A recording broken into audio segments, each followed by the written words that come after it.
तो मैं ये देखता हूँ कि कंपनी के अंदर में डेट नहीं हो या मिनिमम हो, और कंपनी का कैश फ्लो जो है वो उसको डेट को रीपेमेंट करने के लिए, कैश को अपना डेट को पे करने के लिए सक्षम होना चाहिए कंपनी के अंदर में।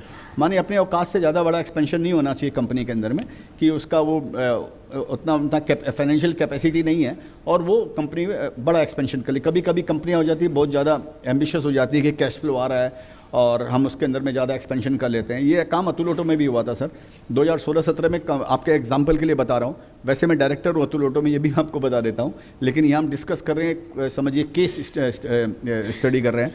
तो 2016-17 में कंपनी के पास 100 करोड़ रुपया सरप्लस भी था, 30-40-50 करोड़ रुपया कैश फ्लो भी था। तो उन्होंने अहमदाबाद में एक नया प्लांट डाल दिया उन्होंने, और वो प्लांट डाला 250 करोड़ रुपया के अंदर में।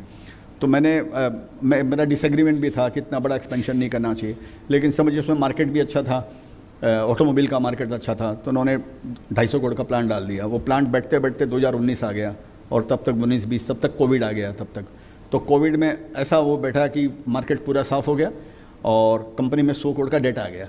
तो जस्ट इमेजिन कि जो कंपनी 50 करोड़ का कैश फ्लो जनरेट करती थी, 100 करोड़ का सरप्लस था कंपनी में, तो सोचिए वो सब साफ़ होकर 100 करोड़ का कंपनी में डेट आ गया और कंपनी प्रॉब्लम में आ गई। अब वो टर्न अराउंड हो गई कंपनी, लेकिन वो 5 साल बड़े गुजरे।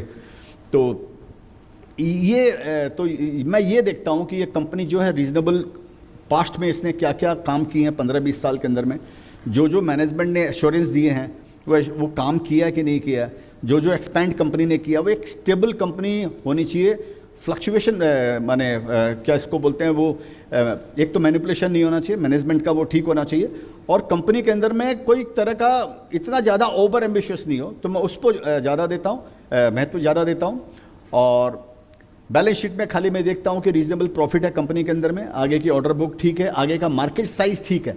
तो आज अगर कंपनी में प्रॉफिट नहीं भी अगर है, जैसे जब मैं सेरा लिया था इतना प्रॉफिट नहीं था सर उसके अंदर में, लेकिन वो मार्केट साइज इतना बड़ा था, दूसरे कोई प्लेयर नहीं थे उसके अंदर में, तो वो एक एडवांटेज था। कि जैसे मैंने अतुल ऑटो लिया तो सर अतुल ऑटो बनाता था 10,000 व्हीकल बनाता था खाली, और 4 लाख या 5 लाख 3 व्हीलर बिकते थे इंडिया के अंदर में, उसमें खाली 10,000 का प्रोडक्शन करता था। तो 2.5% भी नहीं है, अब सोचिए जो वो बनाता था वो, और मार्केट ग्रो हो रहा था 5% के हिसाब से। तो 5% मार्केट ग्रोथ माने 20,000-25,000 की इंक्रीमेंटल डिमांड आ रही थी हर साल। बैलेंस शीट इतनी बढ़िया नहीं थी, लेकिन कंपनी लॉस में नहीं थी और डेट में नहीं थी।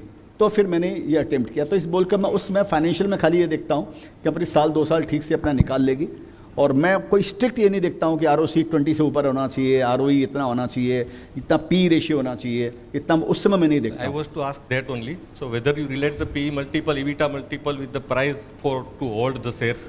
Sorry? PE multiple, EBITDA multiple along with the current price of the shares. मैं उसमें ज़्यादा नहीं देखता हूँ सर, उस समय मैं ग्रोथ देखता हूँ। मेरे को क्या लगता है ना कि आप जो आज के दिन जो पैरामीटर्स देख रहे हो, फाइनेंशियल पैरामीटर, ये आपका पास्ट बता रहा है आपको। फ्यूचर में अगर वो ग्रोथ आ रही है, और मैं कंपनियों को एक बात और बताता हूँ, इस बात को मैं ठीक से समराइज़ करने के लिए, कि मैं कंपनियों को 5-5 साल 10-10 साल तक मैं वेट करता हूँ लेने के लिए। जब मेरे को वो कंपनी, जब वो पैरामीटर जब ठीक नहीं रहते हैं, वो क्यों नहीं ठीक रहते हैं सर, उसके पीछे भी सबसे बड़ा कारण ये है कि उसके प्रोडक्ट में ग्रोथ नहीं होती है। जब प्रोडक्ट की ग्रोथ जब प्लेटो हो जाती है तो कंपनी के पैरामीटर्स अपने आप गिरने लग जाते हैं, क्योंकि खर्चे तो सेम रहते हैं और प्रॉफिटेबिलिटी कम होती है, क्योंकि कंपटीशन बढ़ गया है, क्योंकि मार्केट साइज बढ़ नहीं रहा है। तो मेरा वहाँ से चालू होता है कि मार्केट साइज अगर बढ़ रहा है ना, और आज अगर पैरामीटर अगर कम है, तो ये आगे जाकर साल 2 साल में पैरामीटर ठीक हो जाएंगे, फाइनेंशियल पैरामीटर ठीक हो जाएंगे, क्योंकि मार्केट साइज बढ़ रहा है। तो कट थ्रोट कॉम्पिटिशन नहीं आएगा, और लोग भी उस इंडस्ट्री के अंदर में कम है, इसका मतलब कॉम्पिटिशन कम है। और इतना बीमार भी नहीं है कि अगर उसको भागने का टाइम अगर आए, उसको दौड़ने का टाइम आए, तो इतना बीमार भी नहीं होना चाहिए कि वो दौड़ नहीं पाए। Okay, thank you.